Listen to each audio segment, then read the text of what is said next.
Salut les investisseurs intelligents, c'est Rodolphe, j'espère que vous allez bien. Aujourd'hui, je réponds à la question de Julien qui m'a été posée il y a quelques jours.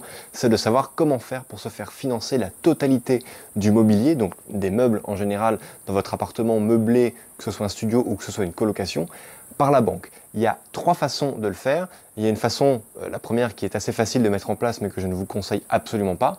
Et il y a la deuxième que vous devrez essayer si vous n'arrivez pas avec la troisième méthode.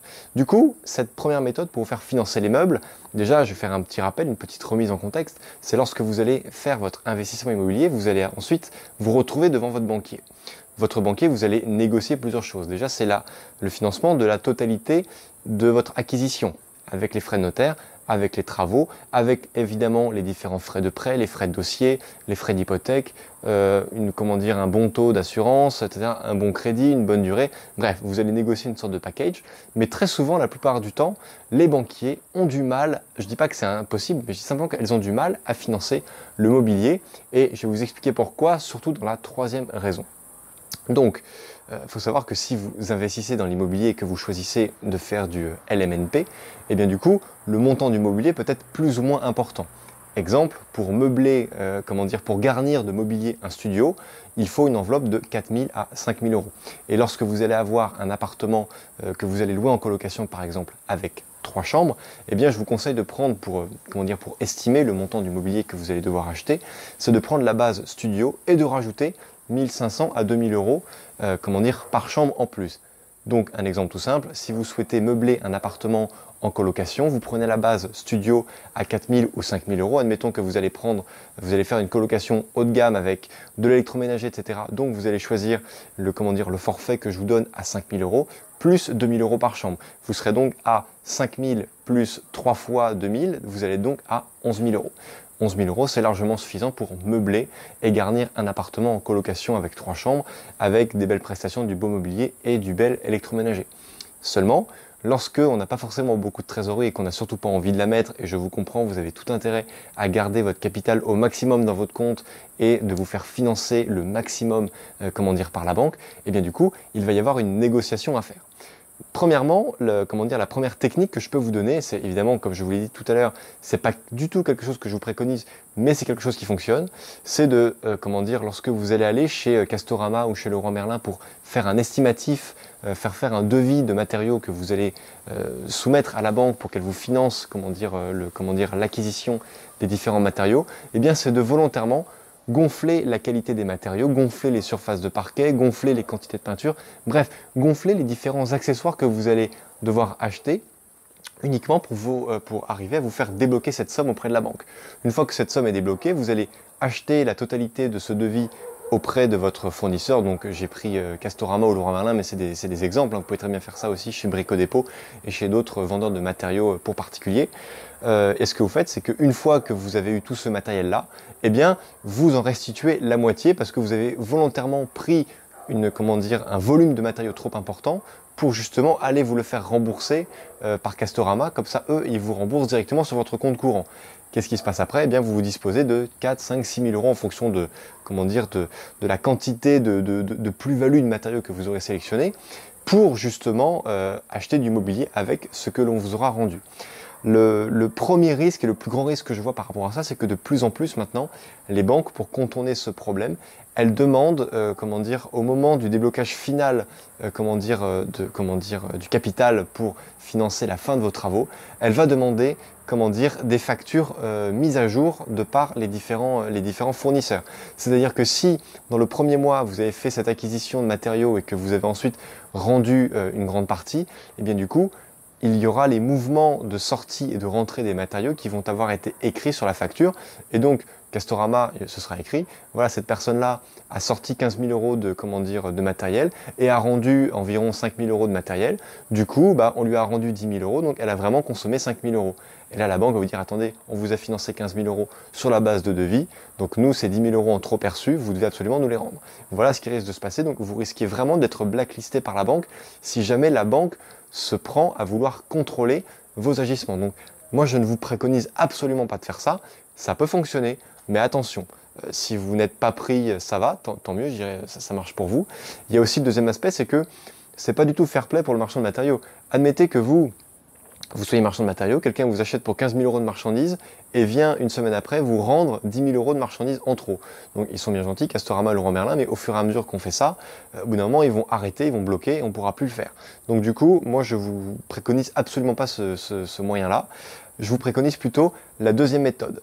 La deuxième méthode, c'est d'ailleurs une méthode que je vous donne dans les masterminds que je fais, d'ailleurs j'en profite pour faire un petit rappel, c'est qu'entre le 20 novembre et le 10 décembre prochain, donc qui arrive fin 2019, il y a 8 sessions, il y a 8 villes dans lesquelles je viens faire 9 sessions de mastermind, donc c'est une journée, on est ensemble, c'est des groupes de 30 personnes, je viens à Lyon, à Marseille, à Nice, à Montpellier, à Toulouse, à Bordeaux, à Nantes et enfin à Paris dans laquelle il y aura 2 sessions parce que la session du dimanche 8 décembre elle est quasiment pleine. À l'heure où je fais cette vidéo il reste encore quelques places, c'est pas encore complètement pris, mais il y a également, donc j'ai rajouté le vendredi 6 décembre qui se remplit doucement. Donc si vous voulez avoir plus de détails sur le programme de cette très très riche journée intense qui arrive, parce que c'est quasiment une formation accélérée pour l'investissement immobilier mais à la façon des investisseurs intelligents, vous cliquez sur le premier lien qui est situé juste sous la vidéo. Maintenant, pour revenir à cette deuxième méthode c'est quoi? C'est de dire que au bout d'un moment, lorsque vous allez avoir un certain nombre de lots, vous allez faire comme moi. C'est-à-dire que vous allez acheter des biens qui vont être en très mauvais état et pour lesquels vous allez devoir faire des travaux lourds pour les remettre à niveau, pour pouvoir remettre tout simplement des locataires à l'intérieur. Eh bien, vous allez prendre un architecte d'intérieur qui va gérer la totalité des travaux. Il va gérer le poste plomberie, le poste électricité, le poste fenêtre, le poste peinture, le poste parquet, bref, il va gérer absolument tout. Et moi, ce que je fais à chaque fois, c'est que je demande, si j'estime que dans le bien immobilier que je suis en train d'acheter, qu'il va y avoir environ 10 à 12 000 euros de mobilier, eh bien, je demande à ce que l'architecte mette dans le devis un poste aménagement de 12 000 euros. Et aménagement, c'est quoi? Ça peut considérer du mobilier, mais c'est également tout ce qui est mobilier, estimé comme étant immobile, mais qui ne fait pas partie du bâti. Exemple, les cabines de douche, une baignoire si elle n'est pas maçonnée, les meubles de cuisine, le mobilier de salle de bain, c'est-à-dire les vasques qui vont sous la salle de bain, également les radiateurs, les fenêtres, tout ça ce sont des choses qui peuvent être démontées et qui ne font vraiment pas partie des murs ni du bâti à proprement parler. Du coup, si vous faites intégrer une ligne aménagement qui inclut également porte, volets, store électrique, etc., eh bien, ça vient tout à fait, faire grossir cette enveloppe dans laquelle vous pouvez dire, entre guillemets, qu'il y a tout le mobilier de l'appartement, mais uniquement les parties que je viens de vous citer, alors qu'en réalité, à l'intérieur de ce poste aménagement, eh bien, il y a du mobilier. Vous ne mentez pas à votre banquier parce que dans le poste aménagement, on peut très bien aménager un appartement en y mettant des portes, en y mettant des stores, des fenêtres, etc. Mais également, on peut l'aménager en y mettant du mobilier. Donc, c'est une façon toute simple de vous faire financer le mobilier par le crédit, par votre banque, tout simplement. Ça, c'était la deuxième méthode. C'est une méthode qui fonctionne très très bien. Si la troisième méthode, elle, ne fonctionne pas, la troisième méthode, la voici, c'est que moi, ce que je vous conseille, c'est d'être franc avec votre banquier et de lui expliquer que si vous faites le choix d'acheter un appartement, et que vous allez l'exploiter en LMNP, que vous allez donc choisir le régime du BIC réel, parce que du coup, moi le micro BIC, ça fait longtemps que je n'y suis plus, parce qu'aujourd'hui avec mes revenus, ce serait vraiment pas du tout intéressant que je sois en micro BIC, mais ça, je vais pas aller dans ce sujet-là, c'est le sujet de la fiscalité, c'est complètement autre chose. Je peux vous mettre un lien juste au-dessus pour que vous retourniez voir une série de vidéos qui a été faite il y a maintenant un certain temps, mais qui est toujours d'actualité concernant tout ce qui est fiscalité du régime meublé. Moi, ce que je veux vous dire par là, c'est que si vous faites le choix du LMNP réel, vous allez donc, en meublant l'appartement, bénéficier d'une fiscalité avantageuse. Maintenant, je vais prendre un exemple. Admettons que le banquier vous finance, admettons que vous n'ayez pas de trésorerie pour financer le mobilier d'un appartement. Du coup, le banquier va vous prêter, les 100 000 euros, les frais de notaire, les travaux, etc. Et une fois que l'appartement est terminé, vous devez faire rentrer un locataire à l'intérieur pour qu'il puisse payer votre crédit. Eh bien, si vous n'avez pas l'argent pour mettre le mobilier, tout simplement, vous ne pourrez pas le louer en meublé. Et donc, du coup, vous allez être contraint de le louer sous le régime, du régime foncier, donc en location nue. Et là, clairement, ça va tuer votre investissement parce que le matraquage fiscal du régime foncier est tellement fort que vous allez payer une fiscalité qui va être extrêmement importante. Si vous êtes dans la tranche à 30% par exemple, eh bien vous allez payer 30% plus 17,2% de CSG-CRDS. Vous allez donc, pour 1 000 euros perçus, payer 472 euros d'impôt sur le loyer perçu. Avec la différence, eh bien, vous devrez payer le crédit, payer la taxe foncière, payer différentes choses. Et donc, votre actif va se transformer en passif uniquement parce que ce bien-là n'est pas meublé. Donc, si votre banquier se montre être, se présente comme étant un véritable partenaire pour vous, il doit comprendre que le fait que l'appartement soit meublé fait partie intégrante du business. C'est-à-dire que c'est le fait qu'il y ait des meubles dans ce bien-là que vous allez pouvoir exercer un bail meublé dans celui-ci qui va vous permettre de le déclarer sous le régime du loueur meublé non professionnel et profiter des bénéfices industriels et commerciaux au régime réel, tout simplement. Et si vous prenez le temps de bien l'expliquer, à votre banquier, il va comprendre que les meubles font partie intégrante du business, comme les frais de notaire, comme les travaux, comme l'achat du bien, et que donc, comme tout le reste, il doit vous financer le package parce que c'est le package lui-même qui s'autofinance, c'est le package lui-même qui est rentable. Et si on enlève juste une petite partie de ce package, donc uniquement la partie meuble de la totalité, et bien du coup, le bilan comptable est complètement différent parce qu'on passe du régime BIC au régime foncier et ça viendra littéralement tuer votre projet. Du coup, chers amis investisseurs intelligents, je vous répète ces trois façons. Premièrement, vous gonflez les factures des matériaux et vous allez restituer le trop perçu. C'est une façon qui existe, mais je ne vous la préconise absolument pas.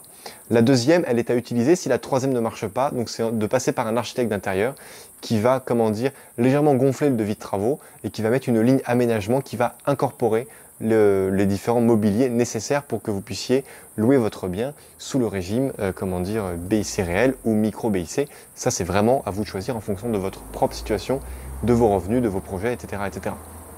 Et également la troisième solution, celle que je préfère et que j'arrive à faire passer dans 80% des cas maintenant, je dis pas dans 100% des cas, c'est vraiment dans 80% des cas, c'est d'arriver à faire comprendre à votre banquier que le fait qu'il finance le mobilier fait partie intégrante à 150 à 300% de votre investissement immobilier. Voilà, cette vidéo est terminée, j'espère qu'elle vous a plu, je répondais à la question de Julien. Je vous dis à très bientôt dans une prochaine vidéo. Ciao.